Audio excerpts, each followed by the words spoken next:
और तीसरा मकसद इब्राहीम अलैहिस्सलाम मांग भी रहे हैं और साथ साथ बयान भी कर रहे हैं, ऐ इलाहुल आलमीन महबूब अता फरमा दीजिए जो इन्हें अपनी सुन्नत समझाए, जो इन्हें क्या समझाए, अपना तरीका बताए। ज़माने का तरीका नहीं, ज़माने का कल्चर नहीं, ज़माने की तहजीब नहीं, बल्कि क्या बताए वो, अपना तरीका, अपना तरीका, मुहम्मदी तरीका, हुजूर का तरीका। लक़द कान लकुम फ़ी रसूलिल्लाहि उस्वतुन हसना, महबूब की ज़िंदगी बेहतरीन नमूना है और हुजूर के जिस जिस तरीके को अपनाते जाओगे हुजूर के आशिक बनते जाओगे। ये मेयार है हुजूर के आशिक बनने का। ये मेयार नहीं कि आप वो सबज लिबास पहन लें और इधर भी एक छोटा सा वो लगा लें, हैं जी, और कोई जनाब ऐसे, हैं जी, ये तो एक ड्रामे है, बरूपिया है। ये तो असल इश्क हुजूर की इत्तबा है। असल इश्क क्या है, हुजूर की इत्तबा है, हुजूर का नक्शे कदम है और कमली वाले पैगंबर का उसवा हसना है। ये इसका नाम इश्क है। हज़रात सहाबा किराम ने हुजूर की इत्तबा कदम कदम पे करके दिखाई, दिखाई है या नहीं दिखाई। और गैर मुस्लिम कहते थे हमने बड़े बादशाह देखे, हमने उनके मुलाजम देखे, उनके ताबेदार देखे, लेकिन जैसे हुजूर के ताबेदार देखे ऐसे किसी के भी नहीं देखे। एक एक चीज़ की वो इत्तबा कर रहे हैं। वो देख रहे हैं महबूब खाता कैसे है, महबूब पीता कैसे है, महबूब सोता कैसे है, महबूब चलता कैसे है, महबूब गुफ्तगू कैसे करता है। हर अदा को उनके ग़ुलामों को हमने अपनाते हुए देखा है। इसी चीज़ को देख के कितने मुसलमान हुए हैं। तो मेरे मोहतरम सामीन, आज वो हुजूर की अदाएँ हमारी ज़िंदगियों से निकल गई या नहीं निकल गई हैं। इश्क रसूल के नारे तो मारते हैं, गुलामी रसूल में मौत भी कबूल है, तो इताअत रसूल में ये दाढ़ी नहीं कबूल, इताअत ये भी तो नारा लगना चाहिए ना, इताअत रसूल में दाढ़ी भी कबूल है, हैं। इताअत रसूल में सच भी कबूल है। क्यों जी, इताअत रसूल के अंदर 24 घंटे की दीनदारी भी, ये भी तो नारा लगना चाहिए ना। तो हुजूर के इश्क के अंदर अपने चेहरे के ऊपर हुजूर की सुन्नत सजा लो, ठीक है भाई। जिनकी नहीं है चलो इंशाल्लाह तो कह लो, अल्लाह तौफीक दे देंगे। हर साल जो रबीउल अव्वल आता है यही तो पैगाम दे के जाता है कि आप हुजूर अलैहिस्सलातु वस्सलाम की शान सुनते हैं तो हर साल अगर एक सुन्नत अपना लें, 2 सुन्नतें अपना लें, इंशाअल्लाहुल अज़ीज़ मरने से पहले हुजूर के सच्चे आशिक बन जाएंगे इंशाअल्लाहुल अज़ीज़। और अगर हर साल ही यही गफलत रही तो कहीं ऐसे ना हो कि इसी गफलत में ही हम दुनिया से चले जाएं हैं और फिर आएँ बाएँ शाएँ करें कब्र में जाकर, जब हुजूर का दीदार हो और हुजूर का चेहरा मुबारक तो फिर दाढ़ी वाला होगा। हुजूर का चेहरा मुबारक, अगर हुजूर ने पूछ लिया बता अभी मेरे चेहरे में क्या नक्श था, और मेरे चेहरे की तो अल्लाह ने कसमें उठाई हैं, तुझे क्या मेरे चेहरे में नक्श नज़र आया कि तूने मेरे चेहरे जैसा चेहरा ही नहीं बनाया। देख लो क्या जवाब देना है फिर। तो इब्राहीम अलैहिस्सलातु वस्सलाम मांग रहे हैं और बता रहे हैं साथ इलाहुल आलमीन, ताकि वो अपना तरीका समझाए, अपनी सुन्नत समझाए। ज़माने का कल्चर ख़त्म हो, हाँ, ज़माने की फैशन ख़त्म हो, आपका तरीका हो।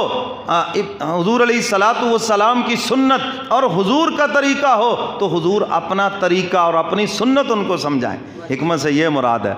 और चौथी चीज़ फरमाया कि वो इनका तज़किया नफ्स करें। क्या करें? इनको पाकीज़ा बना दें। इंसान के अंदर बहुत सारी बीमारियां हैं, तकब्बर की बीमारी है, हसद की बीमारी है बीमारी या नहीं? और तकब्बर के बारे में हदीस मुबारका में है, जिसके दिल में राई के दाने के बराबर भी तकब्बर हो, जन्नत में जाना तो दूर की बात है, वो जन्नत की खुशबू भी नहीं सूंघेगा। अब तकब्बर किस चीज़ का नाम है? हक बात से मुंह मोड़ना है जी, और लोगों को हकीर समझना। हक बात से मुंह मोड़ना और लोगों को हकीर समझना, ये तकब्बर है। तो हक बात से मुंह मोड़ रहा है इंसान बहुत सारी बातों से। तकब्बर की बड़ी किस्में हैं, कोई एक किस्म थोड़ी है। किसी को पैसे का तकब्बर है, किसी को ओहदे का तकब्बर है, किसी को इल्म का तकब्बर है, किसी को अमल का भी तकब्बर है, किसको किसी चीज़ का तकब्बर है। तो इसकी तो बड़ी किस्में हैं, आप पता नहीं कौन सी किस्म इसको लगी हुई है। ये तो फिर किसी रूहानी मुआलिज के पास जाएगा तो पता चलेगा ना क्यों जी? हज़रात सहाबाए किराम की तो हर वक्त नज़र थी ना, आके पूछ रहे हैं या रसूल अल्लाह सल्लल्लाहु अलैहि वसल्लम, हमारा जी चाहता है हमारा लिबास खूबसूरत हो, हमारा जूता खूबसूरत हो, पगड़ी खूबसूरत हो, क्या ये तकब्बर में दाखिल तो नहीं? हुज़ूर अलैहिस्सलातु वस्सलाम ने फरमाया नहीं नहीं, अल्लाहु जमीलुम व युहिब्बुल जमाल, अल्लाह ख़ुद भी खूबसूरत है, खूबसूरती को पसंद फरमाते हैं। हाँ, तो फरमाया ये तकब्बर में दाखिल नहीं है। ये तो उस वक़्त जब इंसान अपने दिल में बड़ाई कि मैं इससे बड़ा हो जाऊं, लिबास किसी को ऊंचा नहीं करता, किरदार ऊंचा करता है। सैयदना फ़ारूक आज़म ने फरमाया था हमें हमारे लिबास ने ऊंचा नहीं किया, हमें इस्लाम ने ऊंचा किया है। सब कह दो सुभान अल्लाह। तो मेरे मोहतरम सामीन, ये बीमारियां इंसान को लगी, हसद की बीमारी आज उरूज के ऊपर है, अच्छे भले दीनदार भी इसमें मुलव्वस हैं, हसद की बीमारी। और हदीस मुबारक में है, अल्लाह अकबर, हसद नेकियों को ऐसे जला देता है जैसे आग सूखी लकड़ी को जला देती है। वो किन की नेकियां? हिंदुओं की हैं, सिखों की, हमारी समझ आइए कि नहीं? मुसलमानों की हसद की ये बीमारी आज उरूज पर है। क्यों तकलीफ हो रही है किसी की नेमत को देखकर? और कुरान पाक में क्या फरमाया? फरमाया अम तहसुदूनन नास अला मा आताहुमुल्लाहु मिन फज़ली। लोग हसद कर रहे हैं कि अल्लाह ने क्यों फजल किया इन पर। मैं तुम क्यों करने वाले होते कौन हो? मेरी तकसीम पे एतराज़ करने वाले कौन हो तुम? समझ आई कि नहीं?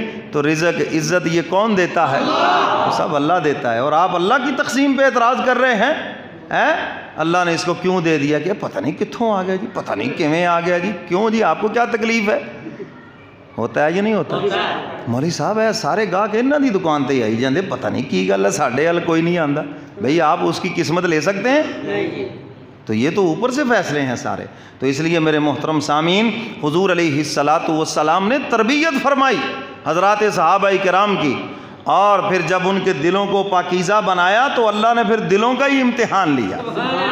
फरमाया उलाइकल्लज़ीना इम्तहनल्लाहु क़ुलूबहुम लित्तक़वा। हक़ तआला फरमाते हैं मैंने मोहम्मदी जमात का इम्तिहान लिया, और ये जमात इतनी खुश नसीब है, इन्हें दारुल उलूम मिला बैतुल्लाह जैसा, उस्ताद मिला रसूलुल्लाह जैसा, नसाब मिला कलामुल्लाह जैसा, और इनका इम्तिहान लिया खुद अल्लाह ने, और इन्हें लक़ब मिला हिज़्बुल्लाह का। उलाइकल्लज़ीना इम्तहनल्लाहु क़ुलूबहुम लित्तक़वा। हक़ ताला फरमाते हैं मैंने उनके दिलों का इम्तिहान लिया, नमाज़ों का नहीं, जिहाद का नहीं, सदका खैरात का नहीं, किसका इम्तिहान? दिलों का। और दिल में क्या है? तक़वा का इम्तिहान लिया। कितना मेरा डर है, कितनी मेरे से मोहब्बत है, कितना मुझसे ताल्लुक़ है, मैंने ये इम्तिहान लिया। और फिर फरमाया ये इम्तिहान हमने कुर्सियों पे बिठा कर नहीं लिया, कालीनों पे बिठा कर नहीं लिया, ये इम्तिहान एयर कंडीशन कमरों में बिठा कर नहीं लिया, बल्कि ये इम्तिहान तो वतन छुड़वा कर लिया गया। ये इम्तिहान कभी बदर में लिया गया, कभी ओहद के अंदर बच्चे ज़िबा करवा कर इम्तिहान लिया गया। उलाइकल्लज़ीना इम्तहनल्लाहु क़ुलूबहुम लित्तक़वा।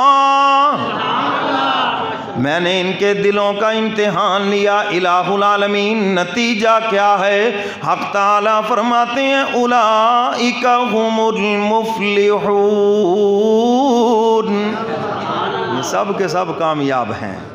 मेरा महबूब ऐसा कामयाब मुअल्लिम है कि इसके सारे शागिर्द कामयाब हैं। धोखा देंगे लोग तुझे, नहीं जी 5 तन पाक से सिर्फ 5 कामयाब हुए थे, बाकी नाकाम हो गए। या आप स्कूलों में देखते हैं ना जी, प्राइवेट स्कूलों में लिखा होता है नतीजा 100%, 101%। अगर किसी स्कूल का नतीजा 5% हो सिर्फ, और आप बच्चा वहाँ ले जाएंगे जी मेरा बच्चा दाखिल कर लें, आपका स्कूल बहुत अच्छा है, यहाँ 5% लोग पास हुए हैं और 95% फेल हुए हैं, बड़ा अच्छा आपका स्कूल है, मेरा बच्चा भी दाखिल कर लें, वहाँ लेके जाएंगे? बोलो तो सही। तो इसलिए हुजूर के जितने शागिर्द हैं वो सारे के सारे कामयाब हैं। सब के सब पाक हैं, जिसमें अहले बैत भी आ गए, तमाम सहाबा भी आ गए। तो हुजूर के जितने भी शागिर्द हैं, हुजूर ऐसे कामयाब मुअल्लिम हैं कि वो सारे के सारे कामयाब हैं। क्यों जी, बात समझ आई कि नहीं? उस्ताद तो वो है ना जिसके सारे शागिर्द कामयाब हैं और एक से एक बढ़कर हैं। और शायर ने हुजूर की शान में खूब बात कही है, सुना दूँ आपको।